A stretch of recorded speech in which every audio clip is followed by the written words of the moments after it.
जय श्री राम। सभी लोग जुड़ जाइए, फिर मैं अपनी बात रखूँगा।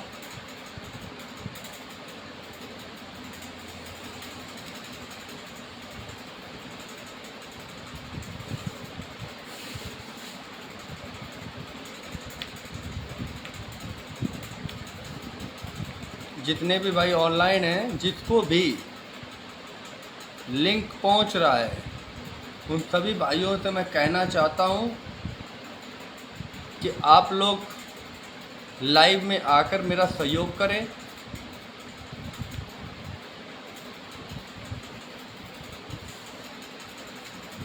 जितने भी भाई मुझे देख रहे हैं, सभी से विनती कर रहा हूं, प्लीज़ वीडियो को शेयर ज़रूर करते जाएं, क्योंकि आपका एक शेयर इस समाज के सभी वर्गों के आने वाली पीढ़ियों के लिए एक लाभदायक होगा।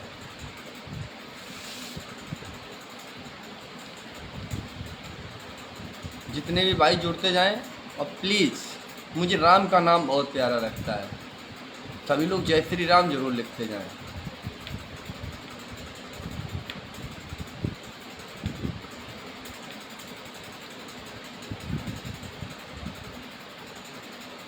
मैंने एक छोटा सा अभियान छेड़ा है, उसमें मुझे हिंदू, मुस्लिम, सिख, ईसाई सभी वर्गों के सभी लोगों की राय चाहिए कि मैं कितना गलत हूँ और कितना सही। मैंने अपने जीवन में 2 अभियान को चुना है। पहला, बेटी के लिए एक सुंदर समाज और आने वाली पीढ़ी के लिए भरपूर जल। ये समस्या खाली मेरे अकेले की नहीं है। जो लोग आज आंखें, कान, मुंह अपना बंद करके बैठे हुए हैं, मैं उन लोगों से पूछना चाहता हूं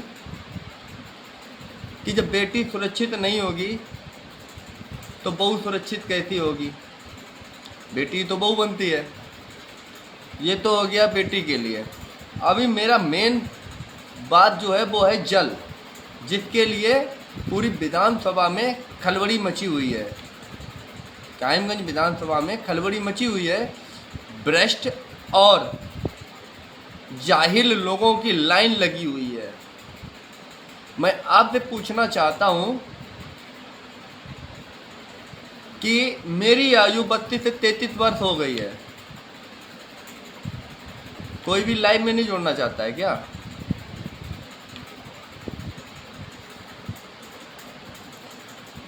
अगर मेरी शक्ल अच्छी नहीं लगती तो मेरे विचार तो अच्छे लगेंगे आपको। अगर विचार भी मेरे अच्छे नहीं लगते तो आप भड़वा हैं और हट भी जाइए, मेरे पास आने की जरूरत नहीं है, क्योंकि उन भड़वों की मुझे आवश्यकता नहीं है। मैं शिवाजी महाराज का वंशज हूँ और पागल हूँ। मुझे मालूम है कि जीवन भी एक बार मिला है, मृत्यु भी एक ही बार आनी है। ठीक है, जीवन और मृत्यु के बीच की लाइफ जो है वो मैं अपने हिसाब से जीऊँगा, किसी भड़वा के हिसाब से नहीं जीऊँगा। आज मेरी आयु 32 वर्ष है। 32 वर्ष में मैंने थोड़ा नहीं, इतना बदलाव देखा है कि आपने भी देखा है, पर आपने कभी उस पर गौर नहीं किया है। आज से 20 वर्ष पहले हमारी बुआ के जो समय था, उस समय इतनी छिछोड़ापन नहीं था। बहू बेटियां घर से निकल सकती थी। ठीक है, और आज से 20 वर्ष पहले मेरे गांव का वाटर लेवल 50 से 60 फीट था, क्योंकि मेरे गांव के सारे बुजुर्गों ने, मेरे पूर्वजों ने, सारे पूर्वजों की बात कर रहा हूँ, सारे बुजुर्गों की बात कर रहा हूँ, मैं किसी एक की नहीं कर रहा हूँ। सारे लोगों ने मिल के गाँव में करीब 4 से 5 तालाब खुदवाए थे। वो पागल थे क्या? वो पागल थे जिन्होंने, जिस समय ना कोई मशीन हुआ करती थी, ठीक है, ना कोई ट्रैक्टर ढंग का हुआ करता था, ना जेसीबी हुआ करती थी, उस समय उन लोगों ने फावड़े से 50-50 फीट नीचे जमीन खोद के तालाब बना दिए थे। आज के जाहिल और गमार और सुअर उस तालाब पे कब्जा करते जा रहे हैं, क्योंकि प्रधानों की मर्जी थे, प्रधानों और विधायकों की मर्जी थे। मुख्यमंत्री देखने नहीं आता है, ना अखिलेश यादव देखने आएंगे, ना मायावती आएंगी, ना योगी आदित्यनाथ आएंगे कि आपके गांव में क्या हो रहा है। गांव की जिम्मेदारी सिर्फ 2 लोगों पे होती है, पहला प्रधान, दूसरा विधायक। इन दोनों ने अपना काम नहीं किया है, इन दोनों ने काम नहीं किया। मैं प्रेजेंट के प्रधान और प्रेजेंट के विधायक की बात नहीं कर रहा हूं। जो कब्जा हो रहे हैं, ठीक है, जिन पे जमीन पे गेहूं आदमी उगा रहा है, क्या आप मुझे बता सकते हो कि आपने अगर अपने बच्चे के लिए 1 से 1.5 बीघा जमीन तालाब में मिट्टी डाल के बढ़ा भी ली, तो आपने पता है कितने लोगों के साथ धोखा किया है? उस गांव में रहने वाले हर व्यक्ति के साथ में धोखा किया है। और धोखा मालूम कैसा? जो काम आप लोग आज कर रहे हो ना, तालाबों को ख़त्म करते दे जा रहे हो, यही काम अगर हमारे पूर्वजों ने किया होता तो तुम मुझे बता सकते हो कि आज पानी कहाँ पे होता? कहाँ पे होता पानी? जो पानी 20 साल में आप लोगों ने 150 फीट पे पहुंचा दिया है, यही काम अगर आज से 50 वर्ष पूर्व हुआ होता तो आप लोगों के पास पानी घंटा नहीं होता। ठीक है, तो मैं सभी से कहना चाहता हूं कि अपनी आंखें बंद करने से महाभारत नहीं रुक जाएगा, ये ध्यान रखना। अपनी आंख बंद कर लेने से समाज नहीं सुधर जाएगा। और 100 में से 80% भड़वा आके मुझसे कहते हैं आपको क्या मर्जी है, आपको क्या तकलीफ है, हम बताएं हमें क्या तकलीफ है।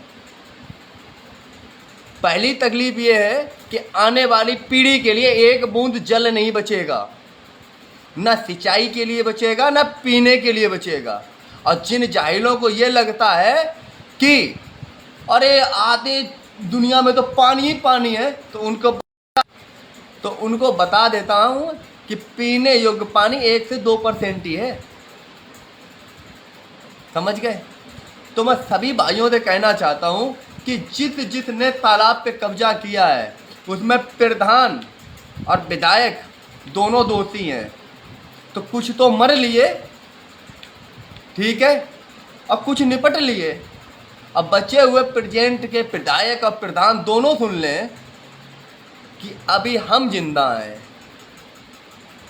और हम जिंदा हैं तो आने वाली पीढ़ियों को जीवित रखने की पूरी कोशिश करेंगे। आप हमें बता सकते हो कि जब एक गांव में तालाब पे कब्जा होता है तो पूरा गांव खड़े होकर क्या देखता है?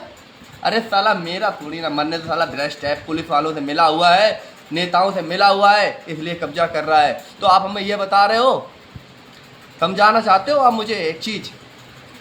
आप लोगों ने तो अपनी आंखें बंद कर ली, धृतराष्ट्र बन के महाभारत छिड़वा दी, ठीक है, क्योंकि अंधों के बीच में चलना कोई बड़ी बात नहीं है। इधर से टक्कर लो, इधर से टक्कर लो, अंधे तो है, चारों तरफ से गिरे हुए हो, लेकिन उन्हीं अंधों के बीच में अपनी आंखें खोल के चलना बहुत बड़ी बात है। समझ गए? और जितने ये भड़वा जो तालाबों पे कब्जा करके बैठे हैं, इनको मैं बता दूं कि ना प्रशासन मरा है, ना नेता अभी सारे मरे हैं, और ना जनता मरी है। तुम्हारे ये करतूतें जो तुमने तालाबों को नष्ट करके आने वाली पीढ़ी के लिए एक एक बूंद को तो तरसाने वाले हो, जो यानी कि राजस्थान हर शहर को बनाना चाहते हो ना आप। मैं मेरे पास शब्द नहीं है कि मीडिया पे चल रहा हूँ, मैं सोशल मीडिया पे, अभद्र बोलना ठीक नहीं है। जित सुअर ने अगर तालाब पे कब्जा किया, तत्काल वो कब्जा अपना हटा के वहाँ पे उतना गहरा गड्ढा कर दे जितना मेरे पूर्वज करके गए थे। और नहीं तो आपके लिए और आपकी आने वाली पीढ़ियों के लिए बहुत बुरा होगा, कि मैं नेता नहीं हूँ, जिसके लिए मैं आप वोट मांगूंगा, बाबू जी माता जी पैर छुए सब सही है, हलक में लाठी दे दूंगा। समझ गए? और सुनिए, अगर मैं गलत हूं तो हमें राय, फोन नंबर लिखो 8800779588। अगर किसी के खुजली हो रही है तो कॉल करके मिटवा लेना, मिटा दूंगा। भाइयों, मैं आपसे फिर से अपील करता हूं,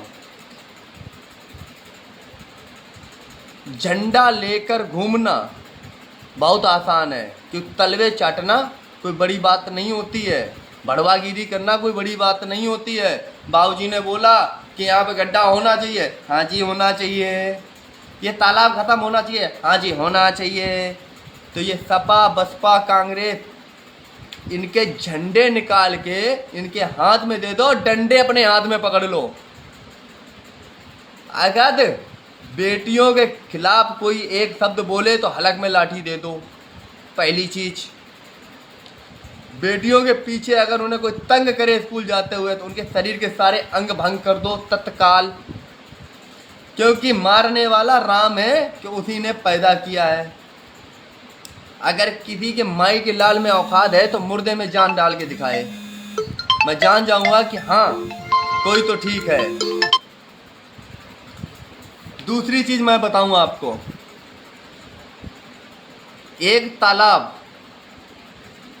के आसपास कम से कम 200 मीटर रेंज में कभी वाटर लेवल डाउन नहीं होता है। इसीलिए हमारे पूर्वजों ने गांव में, बीच में, गांव के बाहर जगह जगह पे तालाब बनाए थे कि हमारे आने वाले बच्चों के लिए जल मिल सके। लेकिन हम लोगों ने अगर एक गलती करता है ना तो गांव में 2000 लोग वहां खड़े होकर तमाशा देखते हैं कि कर क्या रहा है। एक ने भी, अगर आप सब में थे, अगर किसी एक ने सवाल खड़ा कर दिया होता तो गांव के सारे तालाब होते। मेरा छोटा सा सवाल है सभी लोगों से, क्योंकि मैं सुबह से बैठा हुआ हूं और मेरा पूछने का अर्थ सिर्फ एक है। आज से 20 वर्ष पहले जो वाटर लेवल 50 और 60 फीट पे था, 20 वर्ष में वो वाटर लेवल 150 फीट पहुंच गया है, 150 से 160 फीट पे। आने वाले 50 वर्ष बाद ये वाटर लेवल कहाँ जाएगा? जिन खेतों पे हम लोग राज करते हैं उन खेतों के लिए पानी कहाँ से आएगा? सिंचाई के लिए पानी कहाँ से आएगा? आज आधे से ज़्यादा किसान अपने फैमिली के साथ नहीं रहते हैं, खेतों में रहते हैं, क्योंकि पानी की सुविधा इतनी कम हो गई है कि लोग इंतज़ार करते हैं बारी का, कि मेरी बारी कब आएगी और हम पानी अपने खेत में चलाएंगे। अगर यही कंडीशन रही तो आने वाले समय में सारी फसलें सूख जाया करेंगी, लेकिन बारी नहीं आया करेगी। समझ गए? फिर हमारे बच्चे हमें जूती से मारा करेंगे, जूती से, समझे? क्योंकि तब तक हम लोग पूरी पृथ्वी को नष्ट ही कर देंगे। जल नहीं बचेगा, बरसात नहीं होगी, मौसम सारे खत्म हो जाएंगे, सिर्फ गर्मी गर्मी रह जाएगी। ठीक है? तो हम सभी भाइयों से अपील कर रहे हैं कि वीडियो को शेयर करना बिल्कुल ना भूलें, कि जितने भी जाहिल हैं, जिनकी ये सोच है कि हमने 1 बीघा खेत बढ़ा लिया है या 2 बीघा खेत बढ़ा लिया है तो उससे मेरे बच्चे खुश होंगे, तो मैं आपको बता दें कि आपके बच्चे सिंचाई के लिए पानी कहाँ से लाएंगे? जब आप सब जगह खेती खेत कर दोगे, तालाब खत्म कर दोगे, फिर आपके बच्चे पानी कहाँ से लाएंगे? सिंचाई कैसे करेंगे? कैसे करेंगे? उस खेत का क्या करोगे जिस खेत में पानी ही नहीं होगा? क्या करोगे उस खेत का? इसलिए मैं सभी जनता जनार्दन से हाथ जोड़ के विनती कर रहा हूं कि जो दिल्ली में बैठा है, जो गोरखपुर में बैठा है, उस तक खबर पहुंचना थोड़ा मुश्किल होता है, लेकिन जो मेरे घर पे बैठा है, जिसको हम कहते हैं प्रधान, और जो मेरे सर पे बैठा है, जिसको हम कहते हैं विधायक, इन लोगों तक खबर पहुंचा दो कि तालाब खुदवा दो। नहीं तो हम आपकी राजनीति खोद डालेंगे। ना तो एक भी तालाब पे मुझे कब्जा नहीं चाहिए। किसी भी गांव में, किसी भी गांव में अगर कब्जा मिलता है तो हमें जो भी करना उचित लगेगा मैं वो करूँगा, जो मुझे उचित लगेगा मैं वो करूँगा। और मैं भी देखता हूँ कितने भ्रष्ट नेता हैं और कितनी भ्रष्ट जनता है जो ये देखती रहती है कि तालाब बंद हो रहे हैं, बच्चियों के साथ छेड़छाड़ी हो रही है, अंधे बने धृतराष्ट्र बने बैठे रहते हैं। ऐसे कितने धृतराष्ट्र हैं हम भी देखते हैं। अगर अर्जुन वर के वरदना किया हमने धृतराष्ट्रों का, तो हमसे कहना तुम धृतराष्ट्र बन रहे हो ना, अंधे हो रहे हो ना, तुम्हें ये नहीं दिखाई पड़ रहा है गांव में वाटर लेवल कम होता चला जा रहा है। ये कहने की बात है क्या? ये कहने की बात है कि जब हम कहेंगे तभी आपको सुनाई पड़ेगा। अंधे हो क्या? आंखों में गू खाते हो? बुद्धि नहीं है? गांव में जब वाटर लेवल ही नहीं बचेगा, किसी भी नल में पानी नहीं आएगा, जब आपकी बहनें और माताएं पड़ोस के गांव में पानी भरने जाएंगी, तब आपको अच्छा लगेगा? कितना सुंदर लगेगा। साला जाहिल।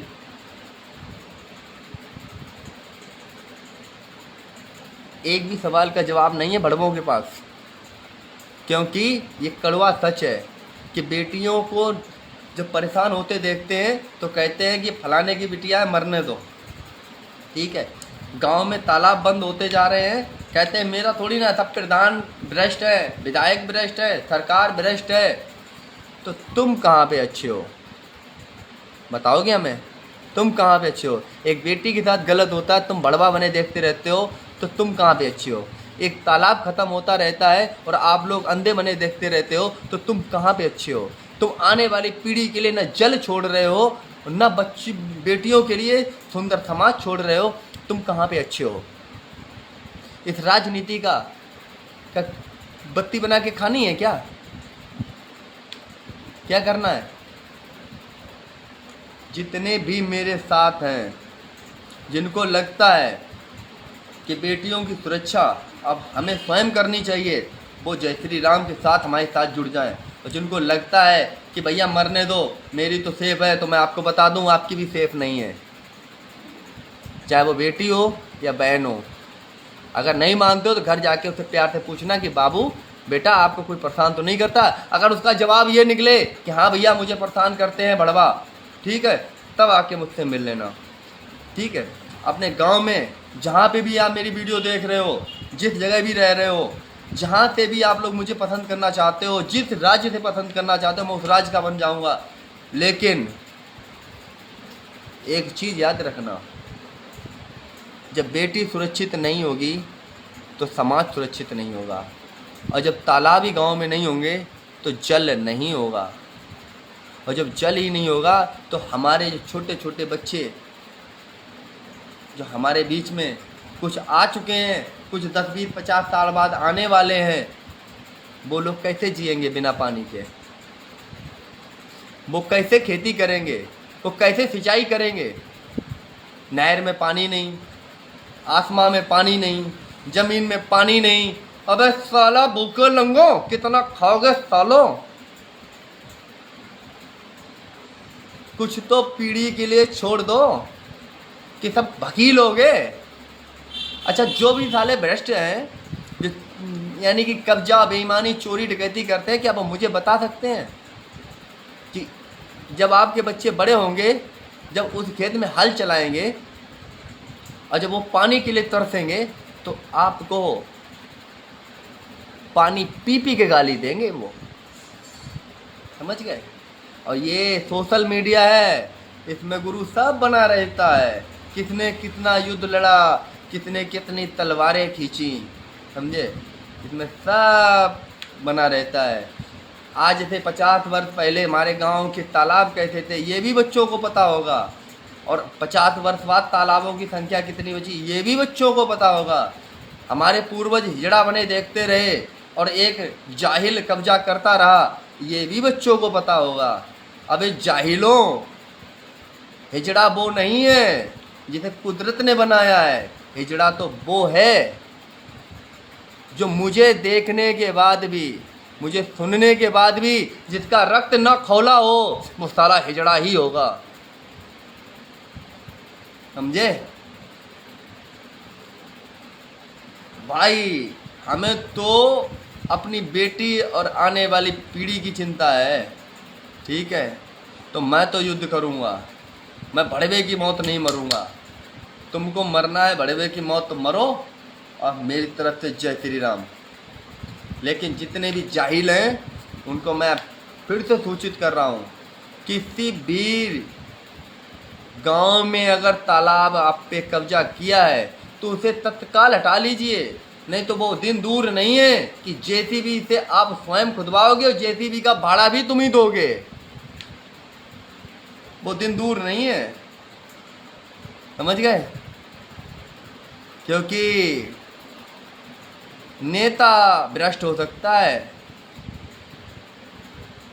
क्योंकि वो आपके बीच का होता है, पर कोर्ट भ्रष्ट नहीं होता है।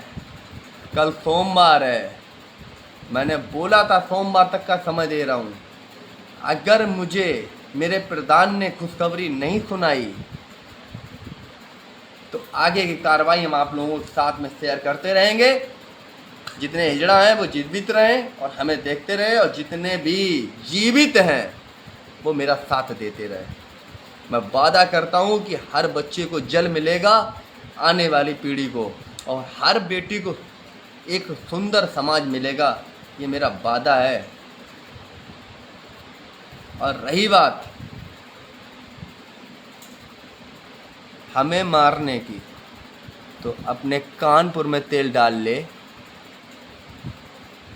कि अगर बेटा सामने आ गया मुझसे लड़ने के लिए तो संविधान को साइड में रख के तुम्हें पीठ से फाड़ दूंगा मैं। जय श्री राम। भूल से भी भूल मत कर देना।